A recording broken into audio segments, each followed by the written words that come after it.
ಇದೇ ಗಾಡಿನ ನಾನು ಟೆಸ್ಟ್ ಡ್ರೈವ್ ಮಾಡ್ತೀನಿ ಇವತ್ತು. ನೀವು ನೋಡ್ತೀರಾ. ಗಾಡಿದು ಸುತ್ತಮುತ್ತ ತೋರಿಸೋ ಬದಲು ನಿಮಗೆ ಒಳ್ಳೆ ಸಿನಿಮ್ಯಾಟಿಕ್ ತೋರಿಸ್ತೀನಿ, ನೋಡ್ಕೊಂಬನ್ನಿ ಹೋಗಿ.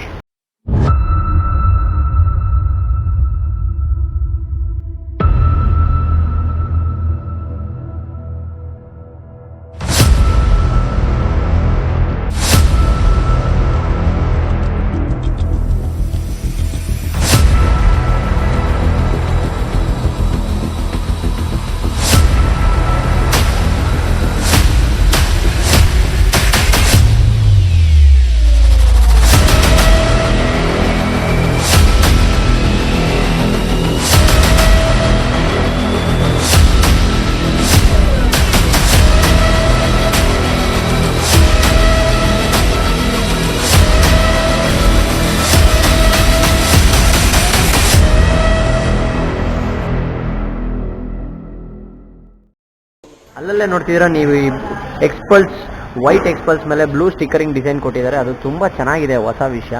ಮತ್ತು ರೆಕ್ಟ್ಯಾಂಗ್ಯುಲರ್ ಸ್ವಿಂಗ್ ಆರ್ಮ್ ಬರುತ್ತೆ ಈ ಗಾಡಿಗೆ, ಅದು ಹೊಸ ವಿಷಯನೇ. ಓಕೆ, ಈ ಗಾಡಿ ಬಗ್ಗೆ ನಾನು ವಾಕ್ ಅರೌಂಡ್ ಜಾಸ್ತಿ ಮಾಡೋಕ್ಕೋಗಲ್ಲ, ಓಡಿಸ್ತಾನೆ ಎಲ್ಲ ಹೇಳ್ಬಿಡ್ತೀನಿ. ಬರ್ರಪ್ಪ ಓಡ್ಸಕ್ಕೆ ಹೋಗೋಣ ಗಾಡಿ. ಓಕೆ ಸ್ನೇಹಿತರೆ, ಗಾಡಿ ಹತ್ರ ಬನ್ನಿ.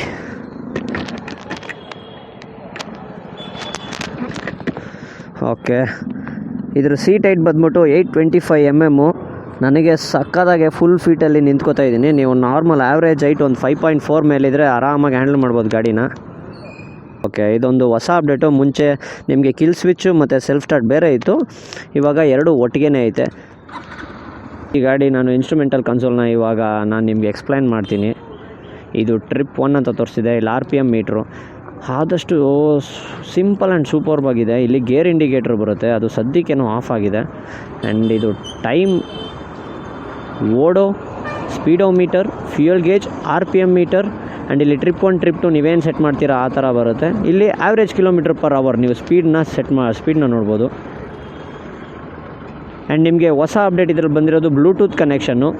ಈ ಬ್ಲೂಟೂತ್ ಕನೆಕ್ಷನ್ ಅಂದರೆ ನೀವು ಕಾಲು, SMS ಎಲ್ಲ ಮ್ಯಾನೇಜ್ ಮಾಡ್ಬೋದು. ಇನ್ನೊಂದು ಹೊಸ ಅಪ್ಡೇಟ್ ಇದೆ, ಹೀರೋ ಐ ಕನೆಕ್ಟ್ ಅಂತ ಒಂದು ಡಿವೈಸ್ನ ನೀವು ಇದ್ರ ಜೊತೆ ಎಕ್ಸ್ಟ್ರಾ ಬೈ ಮಾಡಿದ್ರೆ, ಇಲ್ಲ ಶೋರೂಮಲ್ಲಿ ನಿಮಗೆ ಎಕ್ಸ್ಟ್ರಾ ಚಾರ್ಜಸ್ ಕೊಟ್ಟು ಅದರಲ್ಲಿ ಆಕ್ಸಿಡೆಂಟ್ ಅಲರ್ಟು, ಮಾಮೂಲಿ ಟೋ ಅಲರ್ಟು, ಸ್ಪೀಡ್ ಲಿಮಿಟು ಎಲ್ಲನೂ ನೀವು ಕಂಟ್ರೋಲ್ ಮಾಡ್ಬೋದು ನಿಮ್ಮ ಫೋನಲ್ಲೇ ಬ್ಲೂಟೂತ್ ಡಿವೈಸ್ ಮೂಲಕ. ಸರ್, ಹೀರೋ ಕನೆಕ್ಟ್ ಅಂತ ಒಂದು ಡಿವೈಸ್ ಬರುತ್ತೆ.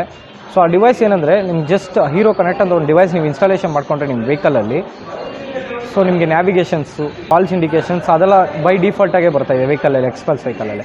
ಸೊ ಈ ಕನೆಕ್ಟೆಡ್ ಡಿವೈಸಲ್ಲಿ ಏನಂದರೆ ಒಂದು ಸ್ಪೆಷಲ್ ಟ್ರ್ಯಾಕಿಂಗ್ ಡಿವೈಸ್ ಕೊಟ್ಟಿದ್ದಾರೆ ನಿಮಗೆ. ಸೊ ನಿಮ್ಮ ವೆಹಿಕಲ್ ಎಷ್ಟು ಫಾಸ್ಟಾಗಿ ಮೂವ್ ಆಗ್ತಾಯಿದೆ, ರ್ಯಾಶ್ ಡ್ರೈವಿಂಗು, ಮತ್ತು ಲಾಸ್ಟ್ ಎಲ್ಲಿ ಲೊಕೇಟ್ ಆಗಿದೆ ವೆಹಿಕಲ್ಲು, ಸೊ ಪ್ರೆಸೆಂಟ್ ಎಲ್ಲಿ ರನ್ನಿಂಗ್ ಆಗಿದೆ, ಸೊ ನಿಮ್ಮ ವೆಹಿಕಲ್ ಆಕ್ಸಿಡೆಂಟ್ ಏನಾದರೂ ಆಗಿದೆಯಾ, ಇಲ್ಲ ಟೋ ಅವೇ, ಸೊ ಯಾವುದೇ ಒಂದು ಇಂಡಿಕೇಷನ್ ಇದ್ದರೂ ನಿಮಗೆ ಅದರಲ್ಲಿ ಜಸ್ಟ್ ನಿಮಗೆ ಮೊಬೈಲಲ್ಲೇ ನೀವು ಚೆಕ್ ಮಾಡ್ಕೊಬೋದು, ಲೈವ್ ಟ್ರ್ಯಾಕ್ ಮಾಡ್ಕೊಬೋದು ನಿಮ್ಮ ವೆಹಿಕಲ್ನ. ಇದೊಂದು ಒಳ್ಳೆ ಅಪ್ಡೇಟ್ ಅಂತ ಹೇಳಕ್ಕೆ ನಾನು ಇಷ್ಟಪಡ್ತಿದ್ದೀನಪ್ಪ. ಯಾಕೆಂದರೆ ಇದಕ್ಕಿಂತ ಸಪ್ರೇಟು ನೀವು ಆಚೆ ಆಫ್ಟರ್ ದ ಮಾರ್ಕೆಟು ಏನಾದರೂ ಡಿವೈಸ್ನ ಪರ್ಚೇಸ್ ಮಾಡಬೇಕಿತ್ತು. ಇವಾಗ ಆ ಥರ ಎಲ್ಲ ಏನು ಕಷ್ಟನೇ ಇಲ್ಲ. ಈ ಗಾಡೀಲಿ ಮುಖ್ಯವಾದ ಅಪ್ಡೇಟ್ ಏನಪ್ಪ 2Vಗೂ ಮತ್ತು 4Vಗೂ ಕಂಪೇರ್ ಮಾಡಿದ್ರೆ ಅಂದರೆ, ಫಸ್ಟ್ ಆಫ್ ಆಲ್ ಬರೋದೇ ನಿಮಗೆ 4 ವ್ಯಾಲ್ವ್ ಇಂಜಿನ್ ಇದು ಬರೋದು. ಮುಂಚೆ ಬರ್ತಿದ್ದು 2 ವ್ಯಾಲ್ವು. ಸೊ ಅದರಲ್ಲಿ ಅಂಥ ಎಲ್ಲರ ಕಡೆಯಿಂದ ಇಶ್ಯೂ ಇತ್ತು, ಪವರ್ ಲ್ಯಾಗ್ ಆಗ್ತಿದೆ, 200cc ಥರ ಇಲ್ಲ, ಸಾಲ್ತಾ ಇಲ್ಲ ಪವರು ಅಂತ. ಈ ಸಲ ಏನು ಮಾಡಿದ್ದಾರೆ, 4 ವ್ಯಾಲ್ವ್ ಇರೋದ್ರಿಂದ ಇಂಟೇಕು ಕೂಡ 2 ವ್ಯಾಲ್ವ್ ಇರುತ್ತೆ, ಮತ್ತು ಎಕ್ಸಾಸ್ಟು ಕೂಡ 2 ವ್ಯಾಲ್ವ್ ಇರುತ್ತೆ. ನಾರ್ಮಲಾಗಿ ಪರ್ಫಾರ್ಮೆನ್ಸ್ ಓರಿಯೆಂಟೆಡ್ ವೆಹಿಕಲಲ್ಲಿ 4 ವ್ಯಾಲ್ವೇ ಕೊಡೋದು. ಮತ್ತು ಎಫಿಷಿಯನ್ಸಿ ಕೂಡ ಇಂಪ್ರೂವ್ ಆಗಿರುತ್ತೆ. ಮೈಲೇಜು ಲೈಕ್ ಇವಾಗ ಅರೌಂಡ್ 3 to 2 ಹಳೆ ಗಾಡಿ ಕಂಪೇರ್ ಮಾಡಿದ್ರೆ ಮೈಲೇಜ್ ಇಂಪ್ರೂವ್ ಆಗಿರುತ್ತೆ. ಬನ್ನಿ ಈಗ ಪವರ್ ವಿಷಯಕ್ಕೆ ಬರೋದಾದರೆ, ಪವರು 1 PS ಪವರು ಆ್ಯಡ್ ಆಗಿದೆ ಹಳೆ ಗಾಡಿ ಕಂಪೇರ್ ಮಾಡಿದ್ರೆ. ಆ್ಯಂಡ್ ಒನ್ ಮೋರ್ ವಿಷಯ, 1 Nm ಟಾರ್ಕು ಆ್ಯಡ್ ಆಗಿದೆ. ಈಗ ಟೋಟಲ್ ಬರೋದು 19.1 PS ಪವರು ಮತ್ತು 17.35 Nm ಟಾರ್ಕು. ಸೊ ಅದನ್ನು ಈಗ ನಾವು ಚೆಕ್ ಮಾಡೋಣ ಹೆಂಗೆ ವರ್ಕ್ ಆಗುತ್ತೆ ಅಂತ. ಬನ್ನಿ ಈಗ ಗಾಡಿನ ಓಡಿಸಿ ಜಗ್ದಿ ನೋಡೋಣ.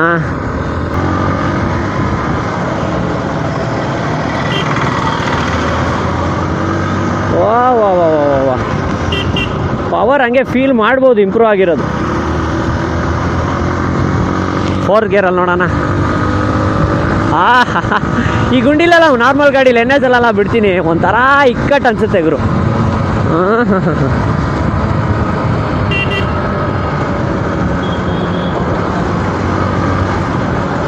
ಓ ಓ ಓ ಓ ಓ ಹ್ಯಾಂಡಲ್ ಲೆವೆಲ್ ಸ್ವಲ್ಪ ಹಳೆ ಗಾಡಿ ಕಂಪೇರ್ ಮಾಡಿದ್ರೆ ಒಂಚೂರು ಲಿಟಲ್ ಬಿಟ್ ಲೋವರ್ ಆದಂಗೆ ಫೀಲ್ ಆಗ್ತಾಯಿತ್ತು ನನಗೆ. ಒಂಚೂರು ಇಲ್ಲಿಡ್ಕೊತಿದ್ದು ಅವಾಗ. ಸೊ ನಿಂತ್ಕೊಂಡಾಗ ಒಂದು ಸಖತ್ತಾಗಿತ್ತು ಅದು. ಈ ಸ್ಯಾಡ್ಲಿಂಗ್ ಮಾಡ್ಕೊಂಡು ಹೋಗ್ಬೇಕಾದ್ರೆ ಸ್ಟೆಬಿಲಿಟಿ ಮತ್ತು ಹೋಲ್ಡಿಂಗ್ ಪೊಸಿಷನ್ ಎಲ್ಲ ಇದರಲ್ಲಿ ಸ್ವಲ್ಪ ನೋಡಿ ನಿಂತ್ಕೊಳ್ಳೋಕ್ಕೆ ಒಂಚೂರು ಇನ್ನೂ ಕೆಳಗಿಡ್ದಂಗಿದೆ. ಇನ್ನೊಂಚೂರು ಹಿಂಗಾಯಿತು. ಇನ್ನೂ ಹೈಟ್ ಇರೋ ಪರ್ಸನ್ಗೆ ಪ್ರಾಬ್ಲಮ್ ಆದರೂ ಆಗ್ಬೋದು. ಚೂರು ಕೆಳಗಿದ್ದಿದ್ರೆ ಚೆನ್ನಾಗಿದ್ದಿರೋದು ಗಾಡಿದು. ಓಕೆ, ಏನಪ್ಪ ಇದು ಡಿಚ್ಚಿ ರಾಜುಗೇನೆ.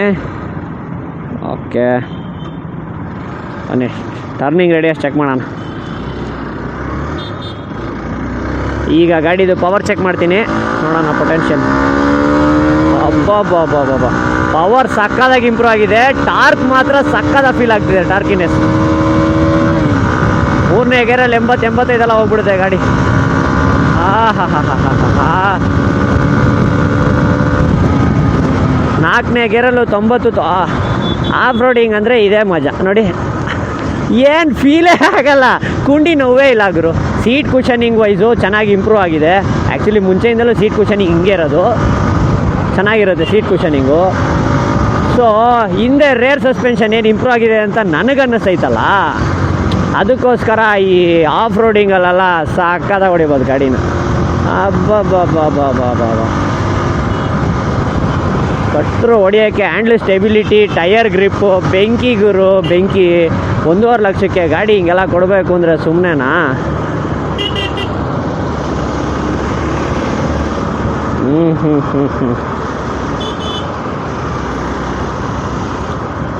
ಈ ಆಂಟಿಗಳನ್ನ ನಂಬ್ಕೊಂಡು ಹಿಂದೆ ಮಾತ್ರ ಹೋಗ್ಬಾರ್ದು ಗುರು. ಇಂಡಿಕೇಟ್ರ್ ಹಾಕಲ್ಲ, ಏನು ಹಾಕಲ್ಲ, ಒಂದೊಂದು ಸಲ ಪಳಕ್ ಇಳಕ್ ಎಳ್ಕೊಂಬಿಡ್ತಾರೆ. ಗಾಡಿದು ಪವರ್ ಇಂಪ್ರೂವ್ ಆಗಿರೋದು ಮಾತ್ರ ಸಖತ್ತಾಗಿ ಕಾಣಿಸ್ತೈತೆ. ಮತ್ತು ಟಾರ್ಕಿನೆಸ್ ಫೀಲ್ ಗುರು. ಈಗ ಸ್ವಲ್ಪ ಹೈವೇಗೆ ಒಂಚೂರು ರೆಡಿ ಆಗೋನೆ ನಮ್ಮ ರಾಜ ಅನ್ನೋ ಥರ. ಈ ಗಾಡೀಲಿ ಇನ್ನೊಂದು ಖುಷಿ ವಿಚಾರ ಏನಂದರೆ, ನನಗನ್ಸೋ ಪ್ರಕಾರ ಟ್ರ್ಯಾಕ್ಟಿಬಿಲಿಟಿ ಇಂಪ್ರೂವ್ ಮಾಡಿದ್ದಾನೆ ಅನಿಸುತ್ತೆ. ಈ 2nd 3rd ಗೇರು ಶಾರ್ಟಾಗೇ ಇದೆ ನಾರ್ಮಲ್ ಥರ, ಬಟ್ ಮತ್ತು 1st ಗೇರು 4th ಗೇರು 5th ಗೇರೆಲ್ಲ ಒಳ್ಳೆ ಟಾಲ್ ಮಾಡಿದ್ದಾನೆ. ನಿಮಗೆ ಹೈಯರ್ ಗೇರ್ಸಲ್ಲಿ ಕಮ್ಮಿ ಸ್ಪೀಡಲ್ಲಿ ಹೋಗ್ಬೇಕಾದ್ರೂ ಕೂಡ ಏನು ಗಾಡಿ ಆ ಜರ್ಕ್ ಹೊಡಿಯೋದಾಗಲಿ ಆ ಥರ ಏನು ಫೀಲ್ ಇಲ್ಲ. ಯಾಕೆಂದರೆ ನೋಡಿ 4th ಗೇರ್ 30 ಈಸಿ, ಏನು ನನಗೆ ಜರ್ಕ್ ಫೀಲ್ ಆಗ್ತಿಲ್ಲ, ಇಲ್ಲ ಇಚ್ ಫೀಲ್ ಆಗ್ತಿಲ್ಲ. ಇಂಜಿನ್ನು ಕಚ ಕಚ ಕಚ ಅಂತ ಏನು ಒದೆ ತಿಂತಾ ಇಲ್ಲ.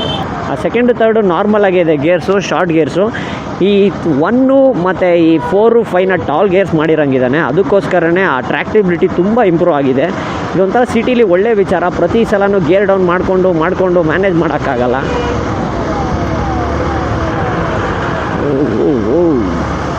ಹ್ಯಾಂಡ್ಲಿಂಗ್ ಸಕ್ಕತ್ತಾಗಿದೆ ಗುರು. ಮುಂದೆ ಟಯರ್ ಬರೋದು ನಿಮಗೆ 21 ಇಂಚು 90 section tyre, and rear tyre ಬರೋದು 120 ಸೆಕ್ಷನ್ನು ಮತ್ತು 19 ಇಂಚು. ತಕ್ಕಮಟ್ಟಿಗೆ ಒಳ್ಳೆ ಟಯರು. ನಾನೆಂತ ಕೇಳ್ತೀನಪ್ಪ, ಇದು ಎಂಟ್ರಿ ಲೆವೆಲಲ್ಲಿ ಒಳ್ಳೆ ಆಫ್ ರೋಡಿಂಗ್ ಬೈಕ್ ಅಂತ ಈ ವಿಷಯಕ್ಕೋಸ್ಕರನೇ ಪಕ್ಕಾ ಮ್ಯಾನೇಜ್ ಮಾಡಿದ್ದಾನೆ. ಮತ್ತು ನಿಮಗೆ ಗುಂಡಿ ರೋಡ್ಸಲ್ಲೆಲ್ಲ ಸುಲಭವಾಗಿ ಕೆಳಗೆ ಟಚ್ ಆಗೋಲ್ಲ. ನಿಮಗೆ 2 ವೀಲು ಕೂಡ ಟಚ್ ಆಗ್ತಿರಲಿಲ್ಲ, ಏಕೆಂದರೆ ಅಡ್ವೆಂಚರ್ ರೀತಿಯೇ ಹಂಗೆ ಸುಲಭಗೆಲ್ಲ ಟಚ್ ಆಗೋಲ್ಲ. ನೋಡಿ ಇದು ಸ್ವಲ್ಪ ಲ್ಯಾಗ್ ಹೊಡಿದೆ, ಸ್ವಲ್ಪ ಲ್ಯಾಗೇ ಇಲ್ಲ. 4th ಗೇರಲ್ಲಿ ಯಾಕೋ ಲ್ಯಾಗ್ ಇಲ್ಲ, 3rd ಗೇರಲ್ಲಿ ಲ್ಯಾಗ್ ಅನ್ನಿಸ್ತಿದೆ. ಕ್ರೇಜಿ ಇದು. ಒಂದು ಕಾರ್ನರಿಂಗ್ ಹೊಡೆಯೋಣ. ಓಹೋ, ಕಾರ್ನರಿಂಗ್ ಸ್ಟೆಬಿಲಿಟಿ ತುಂಬ ಚೆನ್ನಾಗಿದೆ. ಈ ಟಯರ್ ಗ್ರಿಪ್ಪು ಮಲ್ಟಿಪರ್ಪಸ್ ಟಯರ್ ಬರುತ್ತೆ, ಗೊತ್ತಲ್ಲ, ಅಡ್ವೆಂಚರ್ ಬೈಕಿಗೆ ಹಂಗೆ ಬರೋದು. ಆನ್ ರೋಡು ಸಖತ್ತಾಗಿ ಪರ್ಫಾರ್ಮ್ ಮಾಡುತ್ತೆ, ಆಫ್ ರೋಡು ಅಬ್ಸಲ್ಯೂಟ್ಲಿ ಬ್ರಿಲಿಯಂಟಾಗಿ ಪರ್ಫಾರ್ಮ್ ಮಾಡುತ್ತೆ. ಈ ಟಯರಲ್ಲಿ ಸ್ಪೆಷಲಿ ಆ ರೇರ್ ಟಯರಲ್ಲಿ ಆ ಬಟನ್ಸ್ ಕೊಟ್ಟಿದ್ದಾನಲ್ಲ, ಎಷ್ಟು ಹಾರ್ಡಾಗಿದೆ ಅಂದರೆ ಸಖತ್ ಹಾರ್ಡಾಗಿದೆ. ಸೊ ನಿಮಗೆ ಆ ರೋಡ್ ಸ್ಟೆಬಿಲಿಟಿ ಗ್ರಿಪ್ಪು ಮಸ್ತಾಗಿರುತ್ತೆ, ಪ್ರಾಬ್ಲಮ್ಮೇ ಆಗಲ್ಲ. ಇದು ಈ ಗಾಡಿ ವಿಂಡ್ಶೀಲ್ಡು ಅಡ್ಜಸ್ಟಬಲ್ ಇಲ್ಲ. ನಾನು 2-3 ವೀಡಿಯೋದಲ್ಲಿ ನೋಡಿದ್ದೆ ಅಡ್ಜಸ್ಟಬಲ್ ಅಂತ ಹೇಳಿದರು. ಕಂಪ್ನಿಯವ್ರು ಹೇಳ್ತಿದ್ದಾರೆ ಇದು ಅಡ್ಜಸ್ಟಬಲ್ ಅಲ್ಲ ಗುರು ಅಂತ. ಮತ್ತು ಗಾಡಿ ಸೀಟ್ ಹೇಳೋದಾದರೆ, ಸೀಟು ನಿಮಗೆ ಮುಂಚೆ ಗೊತ್ತಿರೋಂಗೆ ಎಷ್ಟು ಕಾಂಪ್ಯಾಕ್ಟಾಗಿ ಚಿಕ್ಕದಾಗಿ ತಿನ್ನಕ್ಕೆ ಕೊಡ್ಬೋದು ಅಷ್ಟು ತಿನ್ನಕ್ಕೆ ಕೊಟ್ಟಿದ್ದಾನೆ. ಸೊ ಅಂಥ ದೊಡ್ಡ ಇಶ್ಯೂ ಆಗಲ್ಲ, ಯಾಕೆಂದರೆ ಇದು ಮೇಯ್ನ್ಲಿ ದರ್ಡ್ ಬೈಕ್ ಡಿಸೈನ್ನಲ್ಲಿ ಇನ್ಸ್ಪೈರ್ ಆಗಿ ಮಾಡಿರೋದು. ಸೊ ಆದಷ್ಟು ಸೀಟ್ ಚಿಕ್ಕನೇ ಕೊಡೋಕ್ಕಾಗೋದು. ಹಿಮಾಲಯನು ಸ್ವಲ್ಪ ಅಗ್ಲಾಗಿ ಸ್ವಲ್ಪ ಎಕ್ಸ್ಟ್ರಾ ಕಂಫರ್ಟಾಗಿ ಕಾಣಿಸುತ್ತೆ. ಇದರಲ್ಲಿ ಆ ಥರ ಬಂದಿಲ್ಲ, ಇವಾಗಲೂ ಕೂಡ ಆ ಥರ ಬಂದಿಲ್ಲ. ಹ್ಯಾಂಡ್ಲಿಂಗ್ ಎಲ್ಲ ಮಸ್ತಾಗಿದೆ. ಅದೇ ಹೇಳಿದ್ನಲ್ಲ, 21 ಇಂಚ್ ಮುಂದೆ ಇರೋದ್ರಿಂದ ಒಳ್ಳೆ ಗ್ರಿಪ್ ಸಿಗ್ತಾಯಿದೆ ಹ್ಯಾಂಡ್ಲಿಂಗ್ ಮಾಡೋಕ್ಕೆ. ಅಬ್ಬಾ. ಇನ್ನೊಂದು ವಿಷಯ, ಇದ್ರ ಬ್ರೇಕಿಂಗು ಮುಂದೆ ಬರೋದು ಸಿಂಗಲ್ ಚಾನಲ್ ABS. ಆ್ಯಂಡ್ ಈ ಬಜೆಟ್ಗೆ ಡ್ಯೂಯಲ್ ಚಾನಲ್ ABS ಯಾವ ಗಾಡೀಲೂ ಸದ್ಯಕ್ಕೆ ಕೊಡ್ತಾ ಇಲ್ಲ ನಾನು ನೋಡ್ದಂಗೆ. ಸೊ ರೇರ್ ಬರೋದು ಡಿಸ್ಕು. ಮುಂದೆ ಏನಪ್ಪ ಸ್ಪೆಷಾಲಿಟಿ ಅಂದರೆ ಈ ಎಕ್ಸ್ಪಲ್ಸ್ ಅವ್ರದ್ದು, ಓಹೋ ಸೂಪರ್ ಅಣ್ಣ ನೀವು. ಮುಂದೆ ಟಯರಲ್ಲಿ ಬರೋ ಸ್ಪೆಷಾಲಿಟಿ ಬ್ರೇಕಲ್ಲಿ ಅಂದರೆ ಇದು ಪೆಟಲ್ ಡಿಸ್ಕ್ ಅಂತ ಬ್ರೇಕ್ ಬರುತ್ತೆ. ನಾರ್ಮಲಲ್ಲಿ ನೀವು ನೋಡ್ತಾ ಇದ್ರೆ ಈ ಥರ ಬರುತ್ತೆ. ಇದರಲ್ಲಿ ಈ ಥರ ಈ ಡಿಸ್ಕಲ್ಲಿ ಏನಿರುತ್ತೆ ಜಿಗ್ ಜಾಗಾಗಿ ಬರುತ್ತೆ. ಸೊ ಆ ಬ್ರೇಕ್ ಬೈಟ್ನ ಇನ್ನೂ ಚೆನ್ನಾಗಿ ಕೊಡುತ್ತೆ. ಯಾವುದೇ ರೀತಿಲಿ ಗಾಡಿನ ಪಟ್ಟಂತೆಲ್ಲ ಲಾಕ್ ಮಾಡಲ್ಲ, ಈಸಿಯಾಗಿ ಸ್ಟಾಪ್ ಮಾಡುತ್ತೆ. ಟಯರ್ ಏನಿರುತ್ತೆ ಆ ರೋಡ್ ಟ್ರ್ಯಾಕ್ಷನ್ನು ಅದು ಹಾಗೇ ಇದ್ಕೊಂಡೇ ಬ್ರೇಕ್ ಹಾಕುತ್ತೆ. ಯಾವುದು ಈಗ ಹಿಂಗೆ ಅಳ್ಳಾಡೋದೆಲ್ಲ ಆಗಲ್ಲ ಸುಲಭವಾಗಿ. ಕ್ಲಚ್ಚು ಪೂರ್ತಿ ರಿಲೀಸ್ ಆದ್ರೇ ಇದರಲ್ಲಿ ಗೇರ್ ಇಂಡಿಕೇಟ್ ಮಾಡೋದು. ಸ್ವಲ್ಪ ಕನ್ಫ್ಯೂಷನ್ ನನಗೆ. ಈ ಟೆಸ್ಟ್ ಡ್ರೈವ್ ಗಾಡೀಲಿ ಮಾತ್ರ ಹಂಗ, ಇಲ್ಲ ಎಲ್ಲ ಗಾಡೀಲೂ ಹಿಂಗೆ ಅಂತಲೂ ನಂಗೆ ಗೊತ್ತಿಲ್ವಲ್ಲಪ್ಪ. ಮತ್ತು ಆಯಿಲ್ ಕೂಲರ್ ಇದೊಂದು ತುಂಬ ಇಂಪಾರ್ಟೆಂಟ್ ವಿಷಯ. ನೋಡಿ ಆ ಫ್ರಂಟ್ ಬ್ರೇಕು ಎಷ್ಟು ಚೆನ್ನಾಗಿದೆ, ಆ ಬೈಟು ಅಪ್ಪಟ್ಟಂತ ನಿಂತ್ಕೋತಾ ಇದೆ ಗಾಡಿ, ಚೆನ್ನಾಗಿದೆ. ಮತ್ತು ಆಯಿಲ್ ಕೂಲರು ಮುಂಚೆ ಬರ್ತಿದ್ದು ಇಲ್ಲಿ ನೋಡ್ತಾ ಇರೋಂಗೆ ನೀವು 5 ಫಿನ್ಸ್ ಆಯಿಲ್ ಕೂಲರ್ ಬರ್ತಿತ್ತು, ಇವಾಗ 7 ಫಿನ್ಸ್ ಇದೆ. ಸೊ ಆಯಿಲ್ ಕೂಲೆಂಟ್ ರಿಫೈನರಿ ಇನ್ನೂ ಸೂಪರ್ ಸ್ಮೂತಾಗಿ ಆಗುತ್ತೆ, ಅದಂತೂ ಪಕ್ಕ. ಇಲ್ಲಿ ನೋಡ್ತಾ ಇದ್ದೀರಾ 7 ಕೂಲರ್ ಇದೆ ಈ ಗಾಡೀಲಿ. ಸೊ ಗಾಡಿದು ಪರ್ಫಾರ್ಮೆನ್ಸ್ ವೈಸ್ ಕೂಡ ಇಂಪ್ರೂವ್ ಮಾಡುತ್ತೆ. ಸ್ವಲ್ಪ ಲಾಂಗ್ ತೊಗೊಂಡೋದ್ರು ಅದು ಸುಲಭ ಸ್ಟ್ರೆಸ್ ಆಗೋಲ್ಲ, ಒಂಚೂರು ಮ್ಯಾನೇಜ್ ಮಾಡುತ್ತೆ ಈ ಗಾಡಿ ಅಂತ ಹೇಳ್ಬೋದಪ್ಪ ಈ 7 ಫಿನ್ಸ್ ಆಯಿಲ್ ಕೂಲರ್ ಕೊಟ್ಟಮೇಲೆ. ಮತ್ತು ಇನ್ನೊಂದು ವಿಷಯ ಸ್ನೇಹಿತರೆ, ಈ ಗಾಡಿಗೆ ರ್ಯಾಲಿ ಕಿಟ್ಟು ಅರೌಂಡ್ 35,000 ಆಗುತ್ತೆ ಅಂತ ಹೇಳಿದ್ದಾರೆ. 35,000 ರ್ಯಾಲಿ ಕಿಟ್ ಅಂದರೆ ನಿಮಗೆ ನಾರ್ಮಲಾಗಿ ಎಷ್ಟೋ ಜನಕ್ಕೆ ರ್ಯಾಲಿ ಕಿಟ್ ಗೊತ್ತಿಲ್ಲ. ರ್ಯಾಲಿ ಕಿಟ್ ಏನಂದರೆ ಕಂಪ್ಲೀಟ್ಲಿ ಡರ್ಟ್ ರೇಸಿಂಗು, ನಾನು ಡರ್ಟ್ ಟ್ರ್ಯಾಕಿಗೆ ಇಳಿತೀನಿ ಅಂದರೆ ಗಾಡಿನ ಆ ಥರ rally kit with rally kit modification ಮಾಡಿಸಿ ತೊಗೊಂಡೋದ್ರೇ ಮಿಸ್ಟರ್ ಪರ್ಫೆಕ್ಟ್ ಆಗಿರುತ್ತೆ ಗಾಡಿ. ಸೊ ರ್ಯಾಲಿ ಕಿಟ್ಟಲ್ಲಿ ನಿಮಗೆ ಹ್ಯಾಂಡಲ್ ಬಾರ್ ರೇಸಸ್ ಬರುತ್ತೆ, front and back suspensions change ಆಗುತ್ತೆ. ಸೊ ಸೀಟ್ ಹೈಟ್ ಬಂದ್ಬಿಟ್ಟು ನಿಮ್ಗೆ ಪ್ಲಸ್ 50 mm ಜಾಸ್ತಿ ಆಗುತ್ತೆ vehicle seat height. So normal ನಿಮಗೆ 220 mm ಇರುತ್ತೆ, ಪ್ಲಸ್ ಇನ್ನೂ 50 mm ಜಾಸ್ತಿ ಆಗುತ್ತೆ, ನಿಮಗೆ ಆಲ್ಮೋಸ್ಟ್ 280 mm ವರೆಗೂ ಬರುತ್ತೆ. ಮತ್ತು ಟೈರ್ಸ್ ಎರಡು ಚೇಂಜ್ ಆಗುತ್ತೆ. ಸೊ ಹೌದು. ಎಷ್ಟಾಗುತ್ತೆ ರ್ಯಾಲಿ ಕಿಟ್ಗೆ? ರ್ಯಾಲಿ ಕಿಟ್ ನಿಮಗೆ 46,500 ಪ್ರೈಸ್ ಬರುತ್ತೆ, ಪ್ಲಸ್ ಕಂಪ್ಲೀಟ್ಲಿ ಸೆಟ್ ಎಲ್ಲ ಸೇರಿ. ಸೊ ಫಿಟ್ಟಿಂಗ್ ಇನ್ಸ್ಟಾಲೇಷನ್ ಎಲ್ಲ ಮಾಡಿಕೊಟ್ರೆ ನಿಮಗೆ 50,000 ಬರುತ್ತೆ. ಓಕೆ, ಇದೊಂದು ಆರ್ಸ್ ನೋಡ್ತೀನಿ ಹೆಂಗಿದೆ ಅಂತ. ಸಾರಿ bro. Okay, suspension wise super. ನೀವು ಹಂಸಲ್ಲಿ ನಾನು ಒಂಚೂರು ಒಂದು 40-30 ಸಮಥಿಂಗಲ್ಲಿ ಆರಿಸ್ದೆ, ಏನು ಆ ಸ್ಟ್ರೆಸ್ ಆದಂಗೆ ಅನ್ನಿಸ್ಲೇ ಇಲ್ಲ ಆ ಬಾಡಿಗೆ. ನೋಡೋಣ. ಬಾಬಾ 158 kg ಫೀಲೇ ಇಲ್ಲ ಗುರು ಗಾಡೀಲಿ. ಏನು ಅಸಾಲ್ಟಾಗಿ ಹೋಯ್ತೈತೆ, ಹತ್ತದ ಮೇಲೆ ಫೀಲ್ ಆಗೋಲ್ಲ ನಾರ್ಮಲಾಗೆ. ಈ ರಾಯಲ್ ಎನ್ಫೀಲ್ಡ್ಗೆಲ್ಲ ಹೋದರೆ ಸ್ವಲ್ಪ ಫೀಲ್ ಆಗುತ್ತೆ. ನಿಮಗೆ ಅಂಡರ್ ಪಾಸಲ್ಲಿ ರೇವ್ ಮಾಡಿದ್ರೆ ಹೆಂಗೆ ಕೇಳಿಸುತ್ತೆ ಅಂತ ತೋರಿಸ್ತೀನಿ.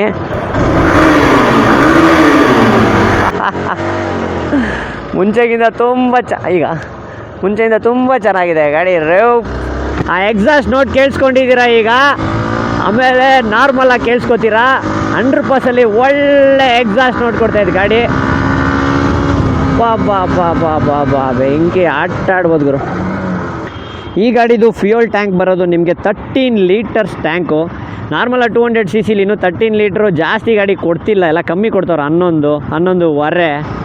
ಸೊ ನಿಮಗೆ ಇದರಲ್ಲಿ 13 ಲೀಟ್ರ್ ಬರೋದು ತುಂಬ ಖುಷಿ ಪಡೋ ವಿಷಯ. ನಾರ್ಮಲಾಗೆ ಜಾಸ್ತಿ ಲಾಂಗ್ ರೈಡ್ ಹೋಗೋರು ತಗೋತಾರೆ ಹುಡುಗರು, ಆಫ್ ರೋಡಿಂಗ್ ಹೋಗ್ಬೋದು, ಬೆಟ್ಟಗಳು ಹತ್ತಿಸ್ಬೋದು ಅಂತ. ಸೊ ಅವ್ರಿಗೆ ಲಾಂಗ್ ರೈಡ್ ಹೋಗ್ಬೇಕಾದ್ರೆ ಅವಾಗವಾಗ ಫ್ಯೂಯಲ್ ಅಪ್ ಮಾಡೋದೆಲ್ಲ ಅವಶ್ಯಕತೆ ಇರೋಲ್ಲ. ಒಂದು ಸಲ 13 ಲೀಟ್ರ್ ತುಂಬಿಸಿದ್ರೆ ಹೈವೇಲಿ 45 ಮೈಲೇಜ್ ಕೊಡುತ್ತಮ್ಮ ಇದು.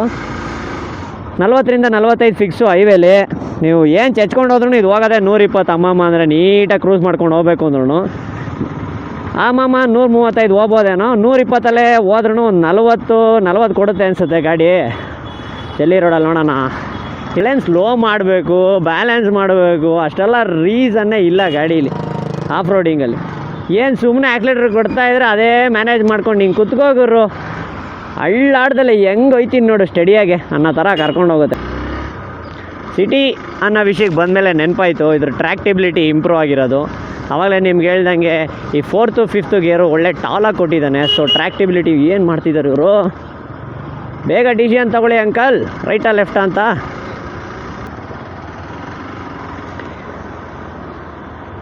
ಮಿರರು ನಿಮ್ಗೆ ಹಳೇ ಎಕ್ಸ್ಪಲ್ಸ್ 200 2V ಏನು ಬರುತ್ತೆ, ಆ್ಯಕ್ಚುಲಿ 2V ಅಂತಿದ್ದೀನಿ, ಅದರಲ್ಲಿ 2V ಅಂತ ಮೆನ್ಷನ್ ಮಾಡ್ತಿರ್ಲಿಲ್ಲ ಅವರು. ಈ 4V ಬಂದಮೇಲೆ ಅದು 2V ಇದು 4V ಅನ್ನೋ ಥರ ಆಗ್ಬಿಟ್ಟಾಯ್ತಪ್ಪ. ಅರ್ರಪ್ಪ,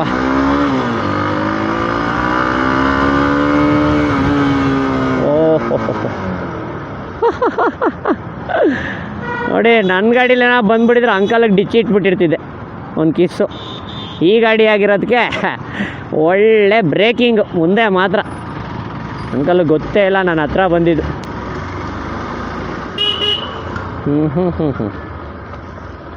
ನೋಡಿ ಗುಂಡಿ ಗಿಳ್ಸೋಣ. ಅಬ್ಬಾ, ಇಳಿಸಿದ್ದು ಫೀಲ್ ಇಲ್ಲ, ಹಚ್ಚಿದ್ದು ಫೀಲ್ ಇಲ್ಲ, ಶಿವ ಅಂತ ಹೋಗ್ತೈತೆ ಗಾಡಿ ಮಾತ್ರ. ಅದಕ್ಕೆ ಆಫ್ ರೋಡಿಂಗಲ್ಲಿ best entry level off roading ಅಂತ ಪ್ರತಿ ಸಲನೂ ಹೇಳ್ತೀನಿ ನಾನು ಎಕ್ಸ್ಪಲ್ಸ್ 4ವಿಗೆ. ಯಾಕೆಂದರೆ 135,000 140,000ದಲ್ಲೆಲ್ಲ ಇಂಥ ಗಾಡಿ ಕೊಡಬೇಕು ಅಂದರೆ ತುಂಬ ವರ್ಕ್ ಮಾಡೋರೆ ಪ್ಲ್ಯಾನ್ ಮಾಡಿ. ಅದು ಇಲ್ಲದೆ ಮಾರ್ಕೆಟಲ್ಲಿ ಒಳ್ಳೆ ಸಕ್ಸಸ್ ಕೂಡ ಕಂಡಿದೆ ಇದು. ಏನು ಎಲ್ಲ ಅಡ್ವೆಂಚರೂ ಕೂಡ 2.5 ಲಕ್ಷ ಥರ ಬಂದ್ಬಿಡುತ್ತೆ ಆನ್ ರೋಡು ಮೇಲೆ, 2.5 ಲಕ್ಷ ಮೇಲೆ. ಮತ್ತು ನಿಮಗೆ ಇದರಲ್ಲಿ ಬರೋದು ಸ್ಪೋಕ್ಸು. ನೀವು ಎಷ್ಟಕ್ಕೆಷ್ಟು ಆಫ್ ರೋಡಿಂಗ್ ಪ್ರಿಫರ್ ಮಾಡ್ತೀರೋ ಅಷ್ಟಕ್ಕಷ್ಟು ನಿಮಗೆ ಟಯರು ಫೋಕ್ಸಲ್ಲಿದ್ರೇ ಸರಿ. ವೀಲು ನಾರ್ಮಲಾಗಿ ಅಲಾಯ್ ಬಂದರೆ ಅಂಥ ಚೆನ್ನಾಗಿ ಗುಣಮಟ್ಟವಾಗಿರಲ್ಲ ಆಫ್ ರೋಡಿಂಗ್ ಫೀಲು. ನಾನು ಹೇಳೋದೆಲ್ಲ ಹೇಳ್ಬಿಟ್ಟಿದ್ದೀನಿ ಈ ಗಾಡಿ ಬಗ್ಗೆ ನನಗನ್ಸಿದ್ದು. ಸೊ ಗಾಡಿ ತಗೋಬೇಕಾ ಬೇಡವಾ ಯೋಚನೆ ಮಾಡಿಬಿಟ್ಟು ನೀವು ಬಂದು ಟೆಸ್ಟ್ ರೈಡ್ ಮಾಡಿ. ಟೆಸ್ಟ್ ರೈಡ್ ಮಾಡಿಬಿಟ್ಟು ಆಮೇಲೆ ತಲೆಯಲ್ಲಿ ಇಟ್ಕೊಳ್ಳಿ ತಗೋಬೋದಾ, ನನಗೆ ಸೆಟ್ ಆಗುತ್ತಾ ಅಂತ. ಯಾಕೆಂದರೆ ನೋಡಿದಷ್ಟನ್ನೆಲ್ಲ ಡಿಸೈಡ್ ಮಾಡೋಕ್ಕಾಗಲ್ಲ. ಲಿಸ್ಟಿಗೆ ಹಾಕ್ಕೊಳ್ಳಿ ಈ ಗಾಡಿನೂ ನೋಡಿ, ಈ ಥರ ಎಲ್ಲ ನಾನು ಹೇಳಿದ ಫೀಚರ್ಸ್ ನಿಮಗೆ ಸೆಟ್ ಆಗುತ್ತೆ ಅಂದರೆ ಲಿಸ್ಟಿಗೆ ಹಾಕ್ಕೊಳ್ಳಿ.